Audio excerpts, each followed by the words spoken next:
Hello everybody, welcome back. I got another video review for you today.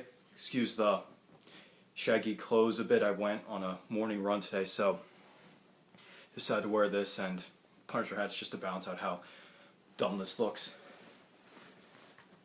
Now, I posted on Facebook that I was watching this movie and some people were interested to see what I thought about it.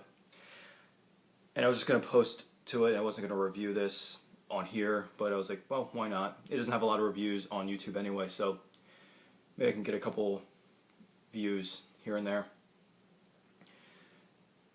And I have to say, this movie was advertised kind of oddly.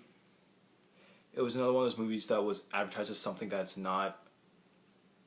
It was advertised as a horror film, but really it's a very dark comedy with horror elements in it. Every now and again, it's not, the horror elements don't really happen until the very end of the movie. Sort of similarly to Carrie, how Carrie's more of a drama and then at the end it's a horror film. Carrie's better than this. The original Carrie, at least. The newer Carrie also isn't that bad, as many people know. I actually really enjoyed the remake.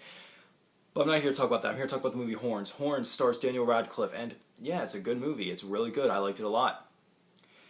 Now, like I said, this was advertised as a horror film. I remember seeing beyond the trailer saying things along the lines of Daniel Radcliffe's new horror film Horns, and as I stated earlier, this isn't a horror film. It's a dark comedy with horror elements in it more towards the end. And it works as a great dark comedy. It's a funny movie. It's really funny. There's a lot of scenes I thought were really funny. Juvenile, of course, but it's still dark humor that provides a decent chuckle, I have to say. One problem I had with it, Daniel Radcliffe. This movie shows he's a good actor, but his American accent sounded really forced, and every now and again, his British accent did slip through. That's very unfortunate, because he was more dynamic than he was in the Harry Potter movies. In this, he's angry, he's sad, he's cracks a smile every now and again. But I'm talking about Daniel Radcliffe. What's the actual plot of this movie? The plot is that Daniel Radcliffe, he plays Iggy, and he's with this girl since childhood, and then she is mysteriously murdered, and everyone's accusing him of it. The media's saying he did it. The girl's father said he did it. Everyone's saying that he's the one who murdered her. I'm not sure what the legality of that is. I'm not sure if the media can just say, hey, you got away with murder constantly. I'm pretty sure that's slander. But whatever, it's a fantasy movie, so, and I could be completely wrong. But anyways, innocent until proven guilty, but as we all know, this movie kind of displays in today's society that it's guilty until proven innocent, and even then you can still basically be guilty for the rest of your life, even if you are proven innocent. He's still, in the movie, he's still being tried, basically. But everyone's still accusing him that he did do it. Everyone's basically saying that he did it. And one night he has a fling with this girl that's not his wife. Obviously, his wife's dead. Not wife, girlfriend, sorry. And the next morning, he wakes up and he starts getting horns. And people don't really seem to get freaked out by it. In fact, what happens is that they start telling him everything, all the truths, everything they fantasize about, and everything they want to do. And it's really funny. There are a lot of this causes for a really great dark comedy.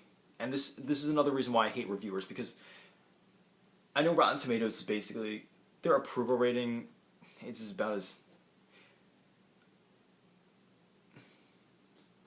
subjective, I guess, where you have to basically take it with a grain of salt, because obviously it's just calculating reviews of everyone. It's not basically it's not the reviewer that an individual would listen to the most. It's basically all the reviewers, and most reviewers didn't like this movie. It has a rotten rating, and I'm pretty sure even the audience approval rating was rotten. But I have to say, this is way better than everyone's saying. It's not a horror film. It's not a splatter flick, even though by the end there is some decent gore. Just a couple little spots, nothing along the lines of Dead Alive.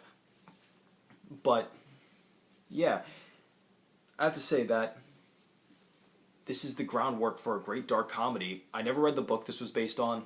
Apparently that's also very juvenile.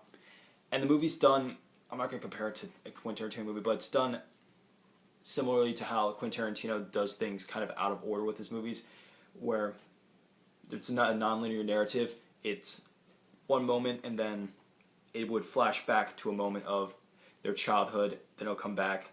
And it's not as though it just happens. There are segments that cause the flashback to happen. That's basically how it works. And it overall functions really well that they do that. I mean, every now and again they could have cut some stuff out, left more to mystery. And the movie's running time could have been cut down a little bit. It is 2 hours long, which a movie like this I don't think needs to be 2 hours. An hour and a half would have been fine, but it doesn't feel like 2 hours, I have to say. So, really, it didn't need to be 2 hours, but still, it's not 2 hours. That's not well worth it. And the ending is really cool. I like the effects at the end, and the gore, the CGI. Tiny bit off, but still looks really, really good either way. And all the acting in this movie, it's fine. I don't see really any issue. There's nothing that's actually wrong with this movie, really. It's more along the lines of, if someone doesn't like juvenile humor, they may or may not like this movie. If an individual is someone who doesn't like juvenile humor, they won't like this, because they most likely won't like this, because really, that's where a lot of the humor comes from. It's very juvenile. There's this one scene where he says, "Why don't you two, suck each other off?" Pardon my French. I don't like swearing or using any vulgarity on this channel, but I have to give an example. And then they go into this whole segment about how, oh, I always fantasize about you and all that. So yeah, the humor in this is more often than not juvenile. But I found it to be funny. I don't mind juvenile humor every now and again as long as it's done well. And this movie, I feel as though it does juvenile humor well. Unlike Bucky Larson, which is the worst movie I have ever seen, that just didn't work. This movie, I think, also kind of suffers from being kind of unbalanced in terms of tone. It's not like Guardians of the Galaxy, where Guardians of the Galaxy managed to be both very funny and then bring in the dramatic moments at the perfect time. This movie kind of has a moment that's darkly funny and then all of a sudden snapping into a very dramatic moment. It kind of sometimes just comes out of nowhere. I didn't mind it, but it just seems a little unbalanced. It didn't take too much out of the movie for me, but still, it's a fault that I think that should have been addressed. And maybe if there's never going to be I don't think there's going to be a sequel to this movie. This movie doesn't have a sequel ending. If there is a sequel, then I'd see it. I don't know how they do it, but... And then again, they made a sequel to Woman in Black too, so who knows. I'm happy to see Daniel Radcliffe do more mature roles than just Harry Potter. This is definitely not for the Harry Potter crowd. There's a lot of swearing, there's drinking, there's violence, there's all that nonsense in it. So, yeah, don't rent this for the kids because it stars Harry Potter, because it's definitely not made for them. But anyways, I really did enjoy Horns. Horns is a great movie. It's very underrated, very underappreciated. Hopefully, with time, it'll be seen as better, because it definitely deserves a better cult following than what it's getting now. I'd give it a solid 4 out of 5. Some balance issues. Daniel Radcliffe's accent was off. But aside from that, it's a good movie. I recommend it to just about anyone who likes these types of dark comedies and can tolerate juvenile humor. Anyways, that's my review for Horns. I hope you guys enjoyed it. Enjoy the movie. Take care.